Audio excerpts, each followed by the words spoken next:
അപ്പോൾ നമ്മൾ low pass ഫിൽറ്ററിന്റെ കാര്യം കണ്ടു. ഇനി നമുക്ക് കണ്ടിട്ട് ഹൈ പാസ് ഫിൽറ്റർ. ഓക്കെ, അപ്പോൾ ഹൈ പാസ് ഫിൽറ്ററിൽ പ്രത്യേകത എന്താ? ഇതൊരു filter out all high frequencies. അപ്പോൾ ലോ ഫ്രീക്വൻസീസിനെ എല്ലാം അത് അറ്റൻവേറ്റ് ചെയ്ത് കളയും, ഹൈ ഫ്രീക്വൻസീസിനെ എല്ലാം അത് കടത്തി വിടും. ഓക്കെ, അപ്പോൾ നമ്മൾ ഈ സർക്യൂട്ട് വരയ്ക്കുമ്പോൾ it is very similar to the low pass circuit. Okay, അപ്പോൾ നമ്മുടെ സർക്യൂട്ട് നമ്മൾ നോക്കിക്കഴിഞ്ഞാൽ ഇറ്റ് ഈസ് വെരി സിമിലർ. മുമ്പ് പറഞ്ഞ പോലെ there is only one change. Okay, minus plus here, ഇവിടെ എല്ലാം സെയിം തന്നെയാണ്.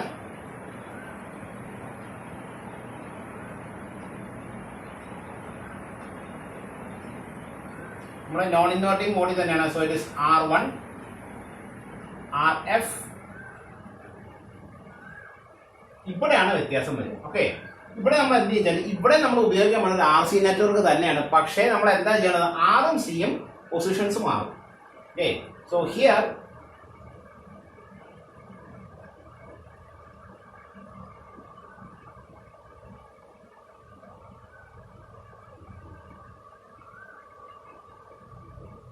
so this is the high pass butterworth filter. Okay, okay, this C1 or let us say CR and C. Okay, R ന്റെയും C യുടെയും position നമ്മൾ അങ്ങോട്ട് മാറ്റിയിട്ടുണ്ട്. ഇനി ശ്രദ്ധിക്കേണ്ട, ഇത് വെറും റെസിസ്റ്റർ അല്ല. we will make this a potentiometer. Okay, and this is Vin. This Vin, here is Vout. അപ്പോൾ ഇതാണ് നമ്മുടെ ഹൈ പാസ് ഫിൽറ്റർ. ഓക്കെ, നമുക്ക് ഒന്ന് ആലോചിച്ച് കഴിഞ്ഞാൽ ഇതിന്റെ വർക്കിംഗ് നമുക്ക് തന്നെ പറയാവുന്നതാണ്. Okay, now let us see how does this work. നമ്മൾ വീൻ ഇവിടെ കൊടുക്കുന്നു. നേരത്തെ നമ്മൾ പറഞ്ഞാൽ it might be A signal generator. ഒരുപാട് ഫ്രീക്വൻസീസ് കയറി വരുന്ന ഒരു സോഴ്സ് ആയിരിക്കും ഇത്. അപ്പോൾ നമുക്ക് വേണ്ട ഇതിലെ ഹൈ ഫ്രീക്വൻസീസ് ഒക്കെ ഫിൽറ്റർ ചെയ്തെടുക്കുക, ലോ ഫ്രീക്വൻസീസിനൊക്കെ കളയുക. ഓക്കെ, അപ്പോൾ നമ്മൾ എന്താ ചെയ്യാൻ പോകണം നോക്കി. Now let us see what is output of this one. അപ്പോൾ ഇതിന്റെ ഔട്ട്പുട്ട് എന്തായിരിക്കും? This is A non inverting op amp connection. The output is VO. VO is equal to 1 plus RF by R1 into ഏതായിരിക്കും? the voltage that is coming here. അല്ലേ? അപ്പോൾ let us say this is V1, this is V2. അപ്പോൾ 1 plus RF by R1 into whatever is V1 will be amplified. Okay, so this is into V1. അപ്പോൾ നമുക്ക് ഇനി അറിയേണ്ട what is V1. Okay, അതറിയാനായിട്ട് നമ്മൾ മുമ്പ് ചെയ്ത പോലെ തന്നെ let us assume that a current is flowing. ഇതിലെ ഒരു കറണ്ട് വരുന്നു. ഈ കറണ്ട് കപ്പാസിറ്റർ AC ആണ്. അപ്പോൾ ഈ കപ്പാസിറ്റർ വഴി പാസ് ചെയ്യും. ഇനി ഇവിടെ സ്പ്ലിറ്റ് ചെയ്യാനുള്ള ചാൻസ് ഉണ്ടാവും, പക്ഷേ സ്പ്ലിറ്റ് ചെയ്യാൻ ചാൻസ് വളരെ കുറവാണ്. Okay, so the current will entirely flow through the resistor. So this capacitor and resistor are in series. ഇതെല്ലാം നമ്മൾ ലോ പാസ് ഫിൽറ്ററിൽ പറഞ്ഞ അതേ കാര്യങ്ങളാണ്. So what is the net resistance? The net resistance നമ്മൾ impedance പറഞ്ഞാലേ വരുള്ളൂ. The net impedance Z is equal to ZR plus ZC. അപ്പോൾ നമ്മൾ നേരത്തെ കണ്ട പോലെ തന്നെ R plus 1 by J omega C തന്നെയാണ് അതിൻ്റെ ഇംപീഡൻസ്, നെറ്റ് ഇംപീഡൻസ്. ഇനി നമ്മൾ എന്താ പറയണത്? So this is net impedance. This is net impedance. So what is the current? The current is V in divided by Z. Okay, so this is equal to V in divided by R plus 1 by J omega C. അല്ലേ? Plus J omega C. ഇനി നമുക്ക് വേണ്ട എന്താ? We want the voltage V1. അപ്പോൾ V1 measure ആണെങ്കിൽ നമ്മൾ എന്താ ചെയ്യുക? മൾട്ടിമീറ്ററിന്റെ ഒരു ലീഡ് ഇവിടെയും ഒരു ലീഡ് ഗ്രൗണ്ടിലും വെക്കും. അപ്പോൾ ഇത് ഏതിനെ ക്രോസുള്ള കറണ്ട്, ഏതിനെ ക്രോസുള്ള വോൾട്ടേജ് ആയിട്ട് വോൾട്ടേജ് ക്രോസ് R. അപ്പോൾ ഇതിലെ വരുന്ന കറണ്ട് നമുക്കറിയാം, ഇതാണ് കറണ്ട്. ഇത്രയും കറണ്ട് റെസിസ്റ്റർ വഴി കൊടുക്കുമ്പോൾ എത്ര വോൾട്ടേജ് ഡ്രോപ്പ് ഉണ്ടാകുന്നത് നമ്മൾ എന്ത് ചെയ്യും? ദിസ് കറണ്ട് ഇൻറ്റു R ആണല്ലോ. So this is into R will give you V1. Right? Into R will give you V1. So we will say that V1 is equal to V in R divided by ini. നമുക്ക് denominator let us take LCM. So it is 1 plus J omega RC. അല്ലേ? കാരണം J omega C അങ്ങോട്ട് multiply ചെയ്യുമ്പോൾ this J omega RC. The whole divided by J omega C ആണത് മുകളിലേക്ക് പോകും. So it is R into J omega C. ഇതൊന്ന് rearrange ചെയ്താൽ it is V in into J omega RC divided by 1 plus J omega RC. So this is V1. This is V1. അങ്ങനെയാണെങ്കിൽ what is VO? VO is equal to നമ്മുടെ കയ്യിലുണ്ട് it is VO, it is 1 plus RF by R1 into V1. This is equal to 1 plus RF by R1 into, now what is V1? Into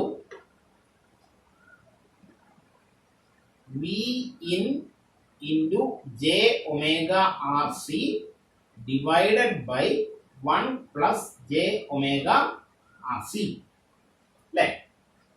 This is VO. VO. Now let us put this 1 plus RF by R1 as AF. Okay. This is substituted as AF. അപ്പോൾ അങ്ങനെയാണെങ്കിൽ നമുക്ക് എന്താ വരുന്നത് നോക്കിയേ, VO is equal to AF into V in j omega RC divided by 1 plus j omega RC എന്ന് വരും. Okay, അപ്പൊ അങ്ങനെയാണെങ്കിൽ I can take this V into the denominator, അല്ലേ? So that VO by V in is equal to AF j omega RC divided by 1 plus j omega RC എന്ന് നമുക്ക് കിട്ടും.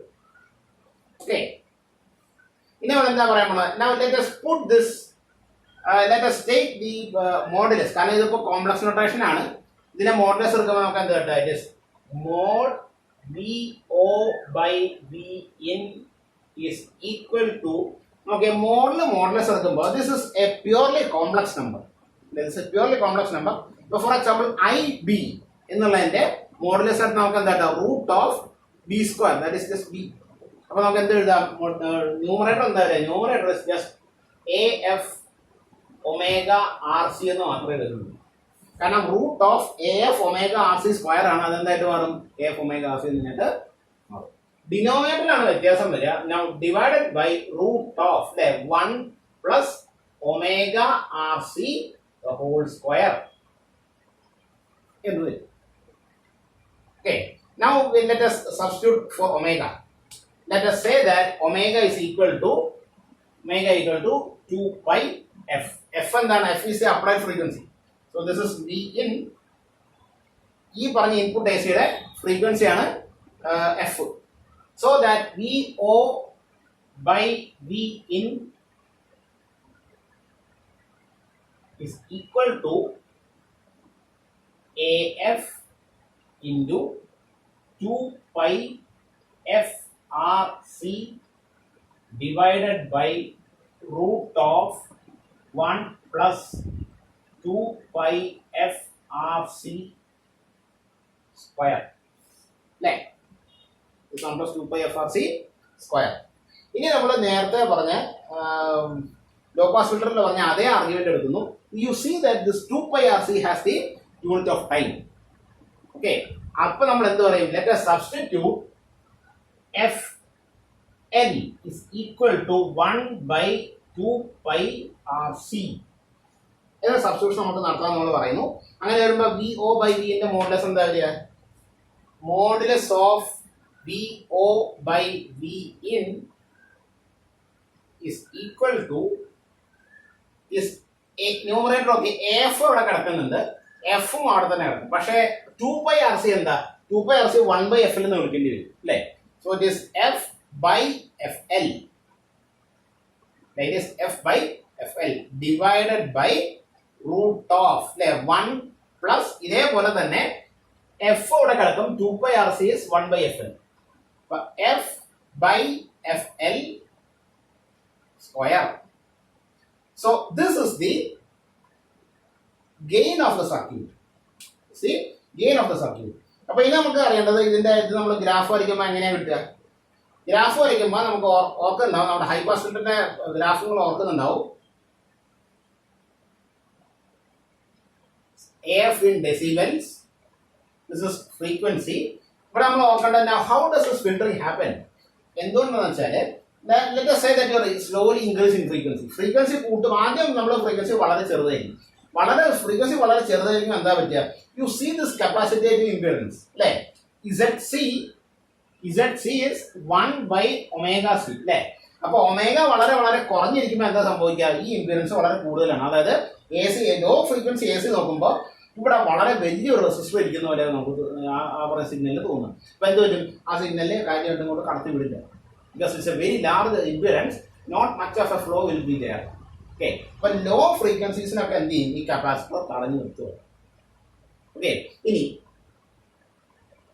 when the frequency crosses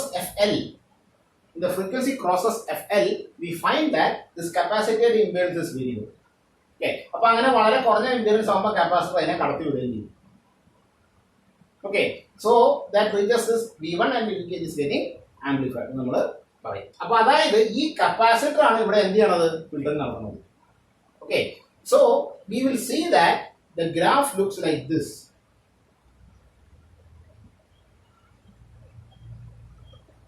this is the low frequency FL. Okay, അപ്പൊ ഇവിടുത്തെ gain ആണ് നമ്മുടെ gain ആയിരിക്കും F. Okay, അപ്പൊ FL താഴെ വരുന്ന എല്ലാ ഫ്രീക്വൻസീസിനും അറ്റനേറ്റ് ചെയ്യണം. ഇത് ഓർക്കുക, this is A first order filter. So the attenuation is here, the attenuation rate is 20 dB per decade. Okay, first order filter ആണ് ഇതിന്റെ ലോ ഫ്രീക്വൻസി അറ്റനുവേഷൻ എന്ന് പറയുന്നത് is at the rate of 20 decibels per decade. Minus automatically mean that it is decrease. Okay, അപ്പൊ ഇത്രയാണ് നമുക്ക് ഇതിന്റെ theory. ഇനി let us look at this part, VO by Vin. ഈ VO by Vin, let us assume that for very low frequencies, okay, F വളരെ ചെറുതാണെന്നിരിക്കട്ടെ. F വളരെ ചെറുതായിരിക്കുമ്പോൾ ഇത് നമുക്ക് ഒറ്റയ്ക്ക് കാണാൻ പറ്റില്ല. കാരണം ന്യൂമറേറ്ററിലും ഡിനോമിനേറ്ററിലും F കിടക്കുന്നത് ഇത് റൂട്ടിനകത്താണ് തന്നെ. അപ്പൊ നമ്മൾ ഗ്രാഫ് വരച്ചാൽ തന്നെ നമുക്ക് പിടികിട്ടുള്ളൂ. ഓക്കെ, അതുകൊണ്ടാണ് നമ്മൾ ഒരുപാട് എക്സ്പ്ലനേഷൻ ഇതിലേക്ക് പോകുന്നില്ല. Anyway, this is the first order high pass butter filter. It has the gain of this much, okay, with the response like this. അപ്പോൾ ഇത് ഇനി now how to decide this എന്ന് ചോദിച്ചു കഴിഞ്ഞാൽ മുമ്പേ പറഞ്ഞ പോലെ തന്നെ we will first of all decide FL എത്ര വേണം നമ്മൾ തീരുമാനിക്കുന്നു. ഇത്ര ഫ്രീക്വൻസിക്ക് മുകളിലല്ല എല്ലാവരും എനിക്ക് കടത്തി വിടണം നമ്മൾ ആദ്യം തീരുമാനിക്കുന്നു. എന്നിട്ട് നമ്മൾ എന്ത് ചെയ്യുന്നു? You then fix C. Capacitor എനിക്ക് ഇത്ര എടുക്കാം, ഞാൻ ഇത്ര എടുക്കാം 0.1 VF. അതിൽ നിന്ന് നമ്മൾ എന്ത് കാണും? 6 കാണും. 6 കണ്ടു കഴിഞ്ഞാൽ നമുക്ക് എന്ത് ചെയ്യാം? You can adjust the resistance here, get the exact value. Then you design the circuit so that you get the VO. Okay, so this is the design part. അത് നമ്മൾ മുന്നേ പറഞ്ഞ പോലെ തന്നെയാണ്. So this is the first order high pass butterworth filter. Okay, അപ്പോൾ ഇതിന്റെ continuation ആയിട്ട് നമുക്ക് എന്തും പറയാം? You can look at the second order high pass butterworth filter. Okay, നമ്മൾ മുന്നേ വരച്ച പോലെ തന്നെ there is only few differences. ഒരെണ്ണല്ല, 1-2 difference ഉണ്ടാവും. ആദ്യത്തെ വ്യത്യാസം എന്താണെന്ന് വെച്ചാൽ നമ്മൾ മുന്നേ പറഞ്ഞ പോലെ തന്നെ there are 2 RC networks. Okay, നമ്മൾ സിഗ്നൽ കൊടുക്കുക എവിടെയായിരിക്കും? ഓക്കെ, ഇത് നമ്മൾ ഗ്രൗണ്ട് ചെയ്യും. This is C2 C3, let us call it as R2 R3. Okay, ഇത് ഒരു വ്യത്യാസം. രണ്ടാമത്തെ വ്യത്യാസം എന്താണെന്ന് വെച്ചാൽ we will connect this resistor to here. Okay, it is like more or less like a positive feedback. ഇതിന്റെ ഡീറ്റെയിലേക്ക് നമുക്ക് പോകണ്ട. മുന്നത്തെ പോലെ തന്നെ ഇതിന്റെ ഡീറ്റെയിൽ ആയിട്ടുള്ള അനാലിസിസ് നമുക്ക് ആവശ്യമില്ല, നമുക്ക് ഇക്വേഷൻ മാത്രമേ ആവശ്യമുള്ളൂ. ഓക്കെ, അപ്പോൾ ഇതാണ് നമ്മുടെ second order high pass Butterworth filter. വ്യത്യാസങ്ങളൊക്കെ വരുന്നുണ്ട്. ഇതാ ഒരു RC നെറ്റ്വർക്ക് അധികം വരും. അതുപോലെ തന്നെ you will have a feedback network, feedback from the positive feedback. പിന്നെ നമ്മുടെ ഗെയ്ക്വാനിൽ ഒരു വ്യത്യാസം കാണിച്ചേക്കണം. ഇത് അതിലൊരു പൊട്ടൻഷ്യോമീറ്റർ ആയിട്ട് കാണിച്ചിട്ടില്ല. It is to adjust the gain. Okay, 1+RF/R1 നമ്മൾ നേരത്തെ പറഞ്ഞില്ലേ? ഇത് AF is 1+RF/R1. അതിന്റെ ഗെയിൻ നമുക്ക് വേണമെങ്കിൽ മാറ്റാം. അതിന് വേണ്ടിയിട്ടാണ്. ഓക്കെ, അപ്പോൾ ഇതിന്റെ വർക്കിംഗ് നമ്മൾ ലോ പാസ് ഫിൽറ്ററിന്റെ കാര്യത്തിൽ പറഞ്ഞ പോലെ തന്നെ ഈ കപ്പാസിറ്റർ ആണ് എന്ത് ചെയ്യുക? ബ്ലോക്ക് ചെയ്യും. വൺ ഡിഫറൻസ് നമ്മൾ നേരത്തെ വെച്ചാൽ ഒരു വ്യത്യാസം, R2 വരുന്ന ഇവിടെ അല്ല കേട്ടോ. R2 has to come in between. R2 is here. B in and R2 is here. Okay. Sorry. So this is our circuit. ഇനി വ്യത്യാസത്തിൽ എവിടെയാ വരാൻ പോണെന്ന് വെച്ചാൽ നമ്മൾ ലോ പാസ് ഫിൽറ്ററിൽ പറഞ്ഞ പോലെ തന്നെ the difference comes in the rate of attenuation. നമ്മൾ ഈ പറഞ്ഞ ഫിൽറ്ററിന്റെ ഗ്രാഫ് വരയ്ക്കുകയാണെങ്കിൽ it's a high pass filter. Okay, അപ്പോൾ ഹൈ ഫ്രീക്വൻസീസിനെ കടത്തി വിടും, ലോ ഫ്രീക്വൻസീസിനെ അറ്റനുവേറ്റ് ചെയ്താൽ. So this is FL. അപ്പോൾ നമ്മൾ ലോ പാസ് ഫിൽറ്ററിന്റെ കാര്യം പറഞ്ഞുകൊണ്ട് തന്നെ since this is a second order filter, the rate of fall of frequency is at the rate of minus 40 dB per decade. അതാണ് ഏറ്റവും പ്രധാനപ്പെട്ട വ്യത്യാസം. ഇതിന്റെ fall off rate, attenuation rate എന്ന് പറഞ്ഞാൽ എത്രയായിരിക്കും? 40 ഡെസിബിൾ പെർ ഡെക്കേഡ് ആയിരിക്കും, 20 ആയിരിക്കില്ല. ഓക്കെ, നമ്മുടെ സെക്കൻഡ് ഓർഡർ ലോ പാസ് ഫിൽറ്ററിന്റെ കാര്യം പറഞ്ഞ പോലെ തന്നെ. ഓക്കെ, രണ്ടാമത്തെ വ്യത്യാസം the gain of the circuit. Again you don't have to study the entire proof. ഗെയിനിന്റെ വാല്യൂ ഇത്രയായിരിക്കും. Gain is this much, is to 4i. Okay, അപ്പോൾ ഇത്രയാണ് നമുക്ക് second order low high pass butter ഫിൽറ്ററിന്റെ കാര്യത്തിൽ പഠിക്കണം. നമുക്ക് മുന്നേ പറഞ്ഞ പോലെ തന്നെ we will make R2 equal to R3, C2 equal to C3. Okay, so that we will get your cut off as 2πRC itself. നമ്മളെ ലോ പാസ് ഫിൽറ്റർ പറഞ്ഞ പോലെ തന്നെ FL is actually 1 by 2 pi root R2 R3 C2 C3 എന്നാണ് നമ്മൾ പറയും. എന്നിട്ട് നമ്മൾ പറയും okay, for convenience let us put R2 equal to R3 equal to R, C2 equal to C3 equal to C. അങ്ങനെ നമുക്ക് എന്ത് കിട്ടും? if C2 equal to C3 equal to C, R2 equal to R3 equal to R, then we can very easily find out that FL is 1 by 2 by R3. Okay, ആ ഒരു വ്യത്യാസം കൂടി നമുക്ക് ഡിസൈൻ്റെ കാര്യത്തിൽ ശ്രദ്ധിക്കണം. അപ്പോൾ ഇത്രയാണ് നമുക്ക് second order high pass butter ഫിൽറ്ററിന്റെ കാര്യത്തിൽ അറിയാം. ഓക്കെ, അപ്പോൾ ഇതോടെ നമ്മുടെ ലോ പാസും ഹൈ പാസും കഴിഞ്ഞു.